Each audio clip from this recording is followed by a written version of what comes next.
একটা কঠিন চ্যালেঞ্জ নিয়ে এসেছিলাম কোচিংয়ে, দুইটা বড় টুর্নামেন্ট চ্যাম্পিয়নশিপ, গ্রেট। প্রতিটা প্লেয়ার এবং প্রতিটা মেম্বার এই টিমের, ইভেন আমার রাজশাহীর দর্শক সবার যে দোয়া, সেটার ফল আজকে এই ট্রফি। দর্শক আমাদের সাথে আছেন চ্যাম্পিয়ন দলের head coach, DPL champion, BPL champion Hannan Sarkar. কেমন লাগছে আগে এটা বলুন? আলহামদুলিল্লাহ, আসলে এটা তো ভাষায় প্রকাশ করার মতো না। নিশ্চিতভাবেই একটা কঠিন চ্যালেঞ্জ নিয়ে এসেছিলাম কোচিংয়ে, দুইটা বড় tournament championship, great.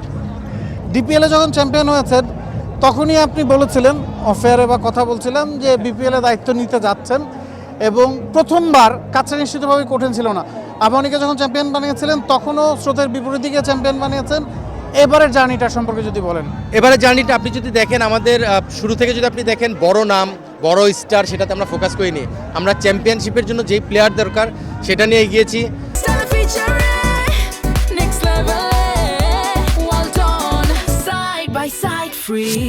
Ups and down প্রতিটা টুর্নামেন্টে, এই ধরনের বড় টুর্নামেন্টে থাকে, সেটা ছিল। বাট আমার মনে হয় যে প্রতিটা প্লেয়ার এবং প্রতিটা মেম্বার এই টিমের, ইভেন আমার রাজশাহীর দর্শক সবার যে দোয়া, সেটার ফল আজকে এই ট্রফি। এবং আমার মনে হয় যে আমি সবসময় ফিল করি মানুষ আমাকে ভালোবাসে, পছন্দ করে, সেই দোয়াতে আজকে আমার এই success, but long way to go.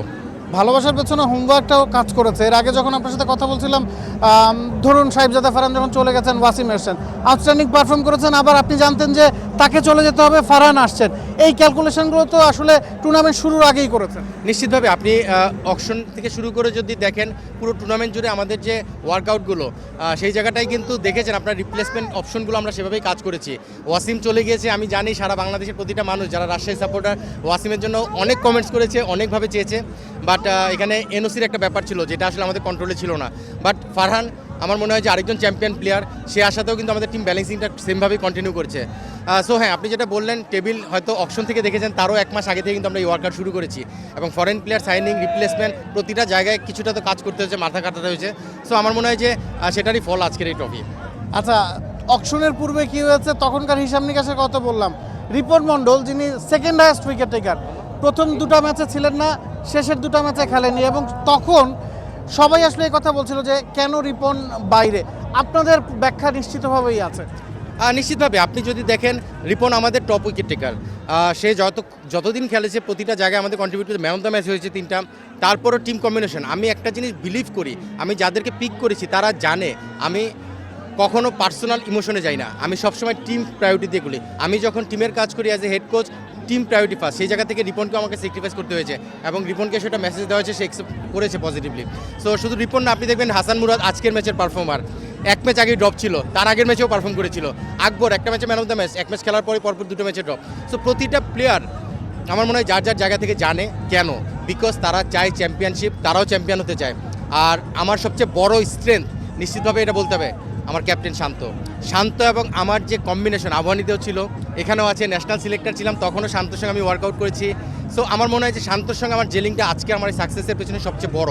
So আমি আসলে ক্রেডিট যদি দিতে চাই, প্রতিটা মানুষকেই দিব, বাট আলাদাভাবে শান্তর কথা বলতে হবে। আমি শেষ প্রশ্ন করতে চাই, সেটা হচ্ছে ট্রান্সপারেন্সি খুব বড় একটা বিষয়। এই ধরনের টুর্নামেন্টের চ্যাম্পিয়ন হতে গেলে, আপনি আকবরের কথা বলছিলেন, তাকে ড্রপ করা হয়েছে, রিপনের কথা বলছিলেন, বা তানজিম সাকিব যিনি আপনাদের ডিরেক্ট সাইনিং, তাকেও মাঝখানে বসে রাখতে হয়েছে। এই ট্রান্সপারেন্সিটা দেখানোর জন্য সাহস লাগে, সেটা করার জন্য নিশ্চিতভাবে টিম ম্যানেজমেন্টের ব্যাকআপটাও ছিল। আমি সবসময় বিলিভ করি, আমি যদি অনেস্ট থাকি তাহলে সবাই আমাকে পজিটিভলি নেবে, এবং সবার কাছে আমার ক্লিয়ার মেসেজ যদি দিতে পারি, সবাই সেটা পজিটিভলি নেবে। আমার টিম ম্যানেজমেন্ট থেকে শুরু করে টিম ওনার থেকে আমার টিম ক্যাপ্টেন, প্রতিটা মানুষ, ইভেন মুশফিকের কথা তো বলতে পারছি, হ্যাটট্রিক চ্যাম্পিয়ন। সো মুশফিকের যে সাপোর্ট আমি পেয়েছি, এটা আসলে আপনাকে ভাষায় বোঝাতে পারবো না। কারণ আমি জানি এই ধরনের একজন চ্যাম্পিয়ন প্লেয়ার যখন ড্রেসিং রুমে থাকে, ম্যাচের পরে বা মিটিংয়ে দুটো কথা বলে, পুরো টিমকে মোটিভেট করে। আমি অনেক কিছু শিখেছি মুশফিকের কাছ থেকে, কারণ চ্যাম্পিয়ন হওয়ার জন্য কী করতে হবে মুশফিকের চেয়ে ভালো কেউ জানে না। সেই মুশফিক শান্তর কম্বিনেশন, সঙ্গে আমাদের কোচিং স্টাফদের আন্ডারস্ট্যান্ডিং, তো সব কিছু মিলে আপনি যেটা বললেন, এটা প্রতিটা আন্ডারস্ট্যান্ডিংয়ের মাধ্যমে আজকের এই result. Thank you for joining us. Go and celebrate. দর্শক, এটা হান্নান সরকার বলছিলেন, বোল্ড ডিসিশন পুরো টুর্নামেন্ট জুড়ে তিনি নিয়েছেন। তানজিম সাকিব, যিনি তার ডিরেক্ট সাইনিং ছিলেন, তাকে ড্রপ করা হয়েছে। শেষ দুটো ম্যাচে তাদের টপ উইকেট টেকার রিপন মণ্ডলকে তিনি ড্রপ করেছেন।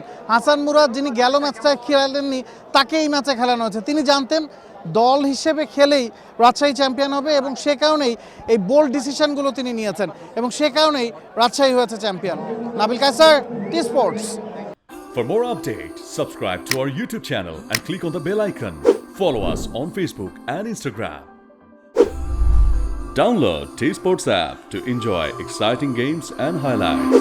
Visit tsports.com.